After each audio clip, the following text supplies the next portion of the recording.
What is Helltaker's true name? Helltaker is a nickname.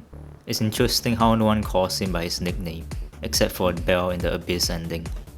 There are two possible theories. Beel breaks the fourth wall by saying, "Maybe you are the Helltaker." Helltaker might just be player 1 himself. However, since she's an unreliable narrator, it might just be going insane from isolation in the Abyss and talking to herself.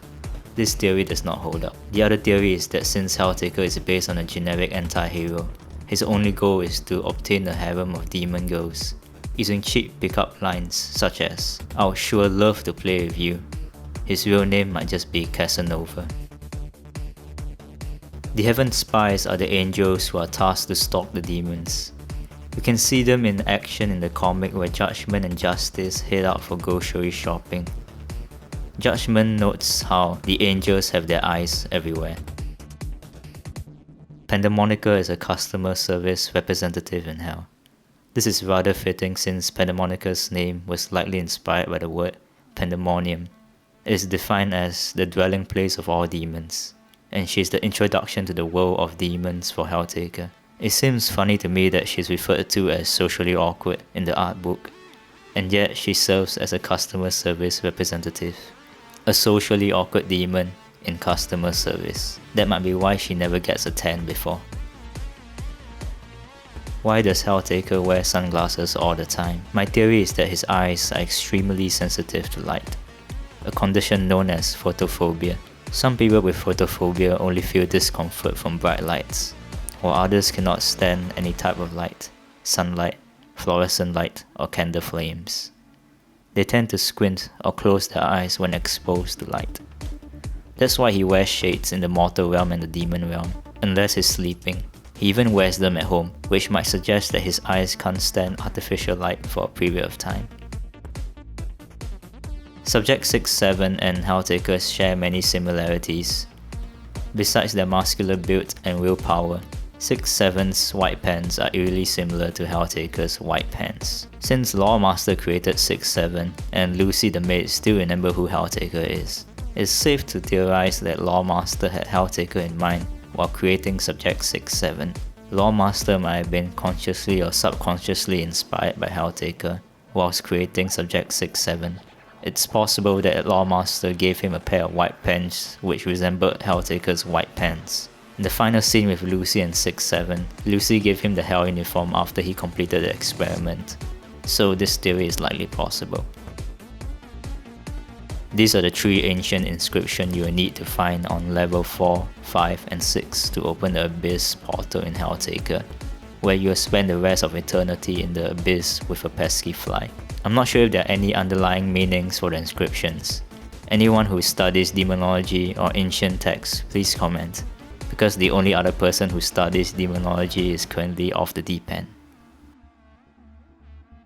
Satan is likely Lucifer herself since she is the CEO of Hell. The word Lucifer is literally used as the name of the devil, aka Satan.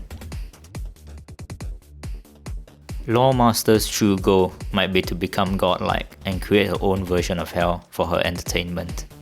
She uses research and being an angel as an excuse for the crimes she committed, and future crimes she'll be committing, such as conducting sick fusion experiments between humans and demons. After defeating the final boss in Examtaker, Loremaster claims that they have successfully committed sin against creation itself. This supports the fact that she wants to be godlike, manipulating nature's creations for her own sick desires. It's worth noting that Lucy's Hell is different from Loremaster's Hell. Lucy's Hell is ancient and conventional, while Loremaster's Hell is sterile, clinical and futuristic. Loremaster is literally playing a sadistic version of The Sims. It might be possible that she has other ulterior motives, but remember that she is a mad scientist, and mad scientists usually are just mad and sick in the head, doing sick experiments for our own enjoyment and using the term research to justify for their malicious actions. Ever heard of the phrase justice is blind? Yep, that's why she's awesome. Another theory people seem to agree on is that Justice lost her eyes in the huge fight with Beel back when she was a high prosecutor, but I'm going with the pun since that's funnier. How did Loremaster lost her arms? Azazel climbed to the top of the Hell's hierarchy and fought with demons before she became Loremaster. It is suspected that Judgment might have used her change to decapitate Loremaster's arms in a fight.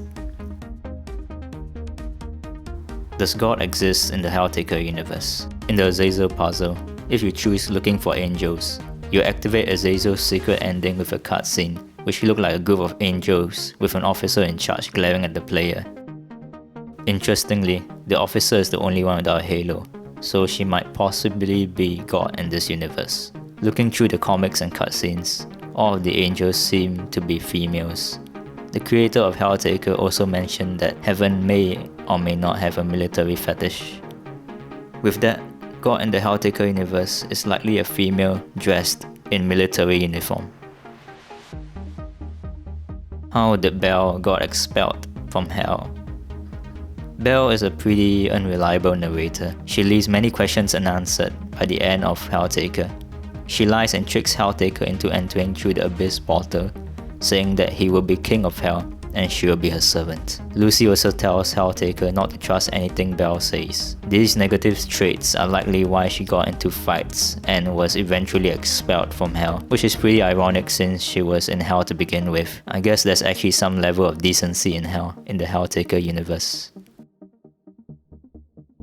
How did Lucy fall?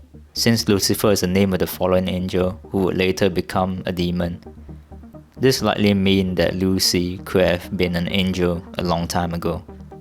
Lucifer the fallen angel fell because of pride and vanity.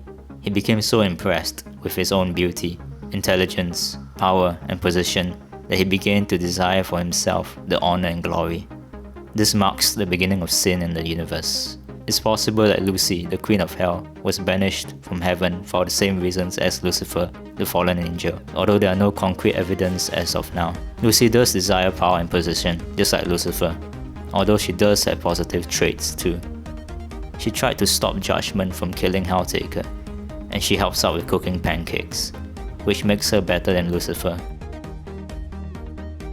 Why didn't anyone unseal the portal for Helltaker to leave the Abyss? After Helltaker opens the Abyss portal in the epilogue, it's worth noting that Beel does not leave the Abyss, likely because she was sealed by the demons to remain in the Abyss for eternity. After Helltaker enters the Abyss, he's never seen in the demon or mortal realm ever again, leading to the events of Examtaker. This likely means that anyone who enters the Abyss would be sealed there forever. In the final cutscene of Examtaker, Lucy showed signs of missing Helltaker, and wanting to overthrow Loremaster, she could have opened a portal for Helltaker to leave and join forces with him to take down Loremaster. I'm thinking of two theories. Lucy does not do that either because no one has the power to unseal the portal, or that she does not want to interfere with Helltaker's life anymore, since it was his decision to enter the Abyss. He might have plans in the Abyss, and Lucy just let him live his life.